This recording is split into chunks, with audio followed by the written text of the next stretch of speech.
Hello students, today we are going to start 6th chapter of geography human resources.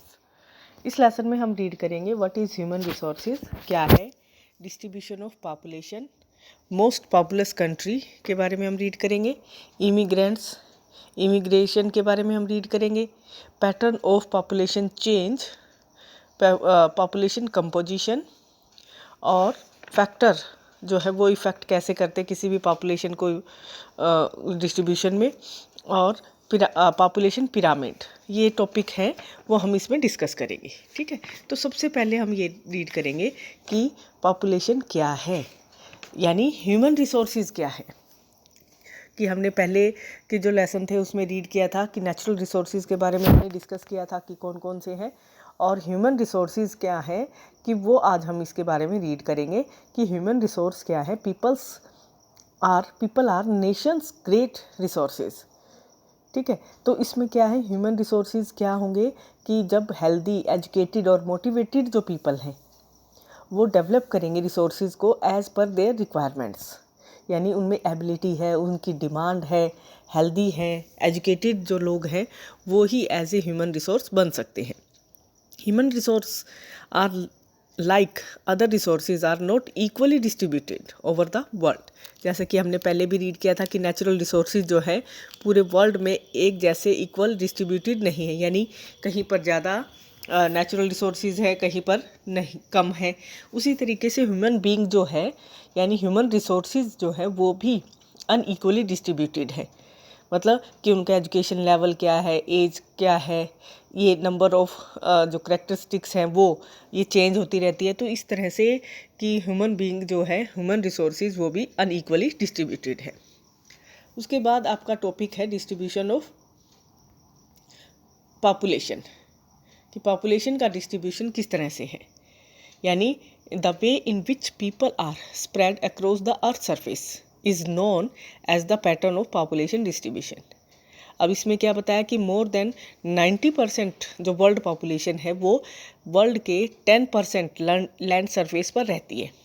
ठीक है, तो extremely uneven है, कहीं पर ज़्यादा है, कहीं पर कम है, और कुछ एरिया क्राउडेड है और कुछ स्पेयरली पॉपुलेटेड एरिया है। यानी जो क्राउडेड एरिया है जहाँ पर पॉपुलेशन ज़्यादा है वो कौन से एरिया है, south east Asia, Europe and north America. और हाई लैटिट्यूड जो एरिया है वहाँ पर कम लोग रहते हैं, हाई माउंटेनियस एरिया है, इक्वेटोरियल फॉरेस्ट रीजन है, वो जो है वो कम पॉपुलेटेड एरिया है। उसके बाद यहाँ पर हम ये रीड करेंगे कि 10 मोस्ट पॉपुलस कंट्री कौन कौन से हैं, जिसमें China, India, USA, Indonesia, Brazil, Pakistan, Bangladesh, Nigeria, Russian federation and Japan. ये आपका मैप में भी होगा, ये लेसन मैप में भी होगा ये टॉपिक, और आपका एक्स्ट्रा क्वेश्चन में भी होगा।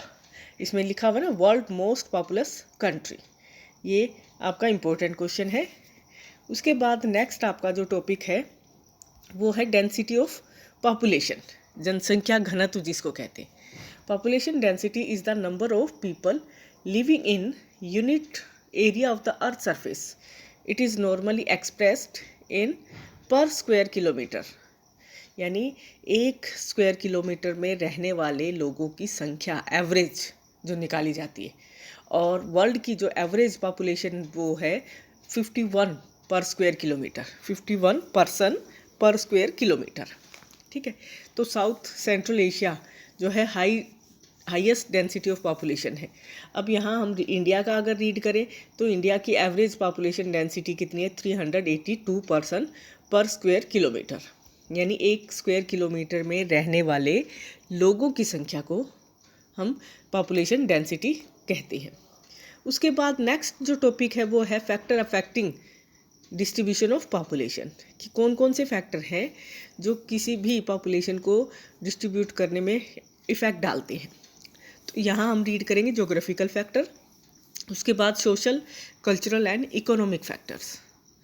ज्योग्राफिकल फैक्टर में क्या है कि टोपोग्राफी है, क्लाइमेट है, सॉइल, वाटर, मिनरल्स। ठीक है, तो अब सबसे पहले हम रीड करेंगे ज्योग्राफिकल फैक्टर क्या है, कौन कौन से हैं जिससे कि किसी भी कंट्री की पॉपुलेशन पर इफ़ेक्ट पड़ता है।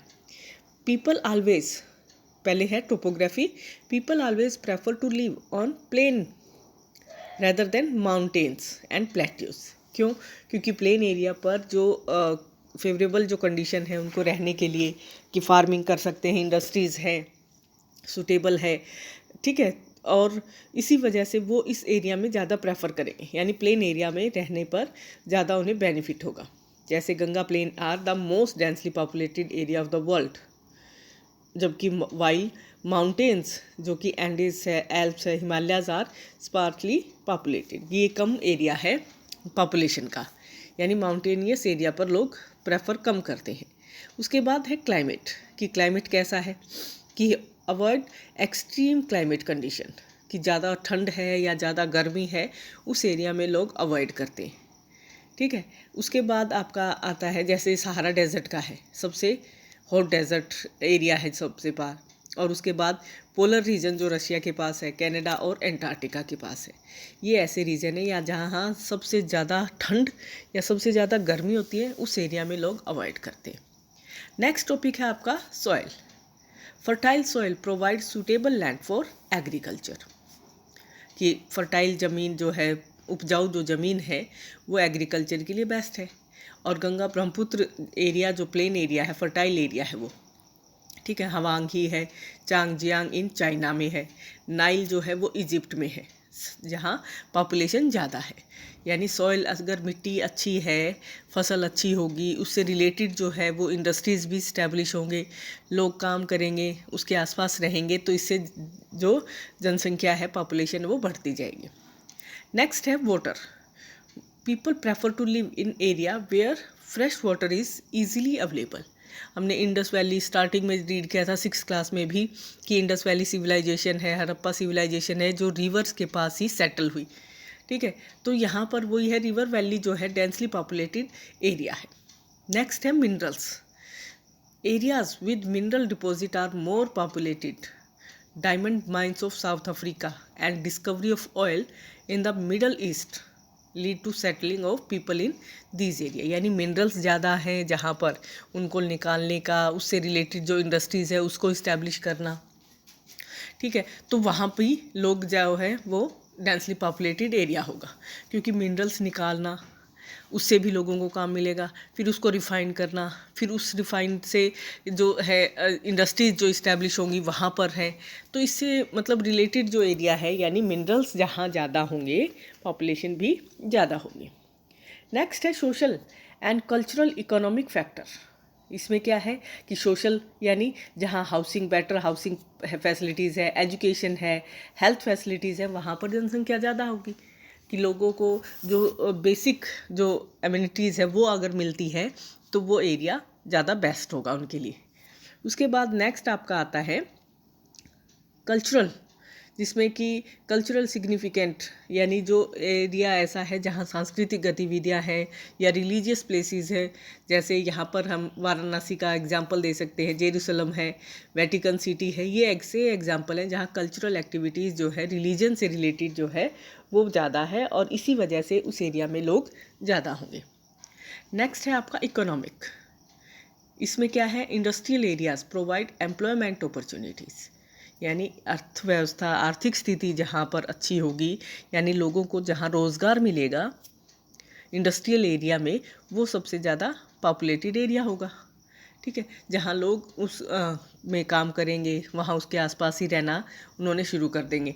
तो Osaka in Japan and Mumbai in India are two densely populated area, यानी इकोनॉमिक कंडीशन जिनकी अच्छी हो सकती है, जहाँ उन्हें अर्निंग मिल सकती है, उस एरिया में पॉपुलेशन जो है ज़्यादा होती है, ठीक है। अब नेक्स्ट टॉपिक है आपका पॉपुलेशन चेंज, कि पॉपुलेशन जो है वो चेंज होती रहती है। Population change refer to change in the number of people during a specific time, यानी एक टाइम के दौरान, कुछ समय के दौरान जो जनसंख्या है उसमें चेंजेज होना। अब वर्ल्ड पॉपुलेशन जो कभी भी स्टेबल नहीं रह सकती, कहीं ज़्यादा बढ़ती है, कहीं कम बढ़ती है, कहीं स्टेबल तो होगी ही नहीं कहीं भी। तो ये क्या है कि वो अलग अलग टाइमिंग के अकॉर्डिंग बढ़ती भी है, कहीं घटती है। तो इसमें एग्जांपल अगर हम ले 1800 ईयर्स का, जहाँ वर्ल्ड पॉपुलेशन धीरे धीरे बढ़ रही थी, लेकिन धीरे धीरे, अब बहुत सारे जो बेबीज़ हैं वो बोर्न हो रहे थे, लेकिन मर भी ज़्यादा रहे थे। इसका रीज़न क्या था कि अच्छी प्रॉपर हेल्थ फैसिलिटीज़ वहाँ पर नहीं थी, सफिशिएंट फूड जो होना चाहिए था वो नहीं था, फार्मर्स भी इतना वो ग्रो नहीं कर पा रहे थे प्रोड्यूस कि जो बढ़ती हुई जो पॉपुलेशन है उसकी रिक्वायरमेंट को पूरा कर सके। तो यानी जनसंख्या, बर्थ रेट जो था वो बढ़ रहा था, लेकिन डेथ रेट भी उतना ही था। ठीक है, अब 1804 की पॉपुलेशन के बारे में अगर हम कहें तो यहाँ पर 1 बिलियन पॉपुलेशन इनकी हुई थी। अब 1959 में वर्ल्ड पॉपुलेशन जो थी वो 3 बिलियन। ठीक है, उसके बाद ये कह रहे हैं कि 1999 में 40 ईयर्स लेटर जो पॉपुलेशन थी वो 6 बिलियन, यानी कुछ ही सालों में वो डबल हो गई। 40 ईयर्स के बाद में ही जो पॉपुलेशन थी वर्ल्ड की वो डबल हुई। इसका रीज़न क्या है कि जो ग्रोथ रेट थी वो बेटर थी, अच्छी हो रही थी। क्यों? क्योंकि फूड सप्लाई जो था वो अच्छा था, मेडिसिन्स थी, डेथ रेट कम हो रही थी, तो जो जनसंख्या है, पॉपुलेशन है, वो ज़्यादा इंक्रीज़ हो रही थी। ठीक है, उसके बाद आपका birth are usually measured using birth rate, यानी कि अब पर 1000 पीपल पर पैदा होने वालों को ये बर्थ रेट का नाम दिया गया है इसमें। और डेथ यूजली मेजर कैसे की जाती है कि पर 1000 पर मरने वालों की संख्या को, बर्थ और डेथ रेट। ठीक है, और माइग्रेशन क्या है? Migration is the movement of people in and out of an area. कि माइग्रेशन क्या हम भी पहले भी कर चुके हैं कि माइग्रेशन एक जगह से दूसरी जगह आना और जाना, यानी किसी एरिया में वो गए और किसी एरिया से वो गए, तो माइग्रेशन इसको कहा जाएगा। तो ये आपके एक्स्ट्रा क्वेश्चन बनेंगे, बर्थ रेट का, डेथ रेट और माइग्रेशन। अब birth and death are the natural cause of population change.